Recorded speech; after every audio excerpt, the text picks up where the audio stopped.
Borstal Boy, a punk opera telling a true story of two brothers who were mods in the 60s. Michael and David Clark were sent to prison for malicious wounding and carrying a firearm without a licence. Michael, David's elder brother, was sent to Maidstone Prison, having already served time in Oxford Detention Centre for actual bodily harm and then again for assaulting a police officer. He was then sent to Rochester Borstal for stealing cars. And David, the younger, inherited his TV 175 Lambretta scooter, which made him mobile. He then mixed with the mods in Aylesbury and lived off his brother's reputation, which involved crime, girls and unusual activities that caused alarm. His first girlfriend was a high school girl who ditched him, and he then took on an attitude. If my brother was notorious, he would be far more notorious than he. When leaving Dover Borstal, he had a 3-year career of undetected crime, including riots amongst mods and rockers, until arrested, but not by the police.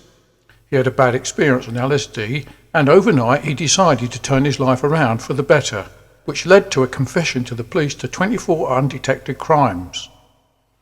He learned to read to educate himself, went on to higher education, became a Baptist minister, and taught electronics for over 20 years in colleges of higher and further education.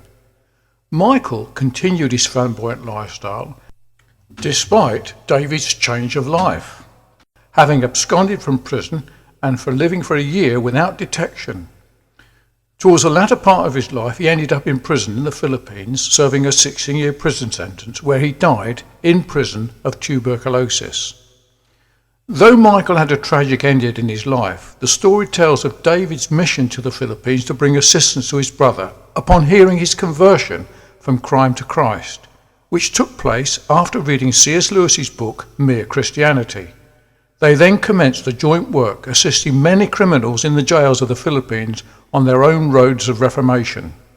This opera is based on the book Converted on LSD and its special edition written for prison inmates entitled Borstal Boys. This story will be of interest to teenagers, social workers, performing artists, prison inmates, parents of unruly youths, judges, magistrates and prison officers, and for those interested in the Christian religion.